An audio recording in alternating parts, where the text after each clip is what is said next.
नमस्कार शेतकरी मित्रांनो, आज दिनांक 15 फेब्रुवारी 2024च्या सकाळच्या महत्त्वाच्या ठळक बातम्या घेऊन आलेलो आहे। तरी चॅनलवर नवीन असाल तर चॅनलला आता सबस्क्राइब करा, जेणेकरून तुम्हाला येणारी नवीन बातमी सर्वात अगोदर पाहायला मिळेल। यवतमाळ जिल्ह्यातील 30,000 शेतकरी नुकसान भरपाईचे प्रतीक्षेत।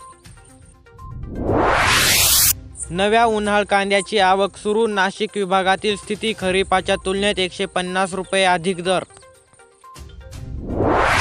शेतकरी कर्जमाफीचा फाईल मुख्यमंत्र्यांकडे, तपशील संबंधी तोडगा काढा, सहकारची विनंती।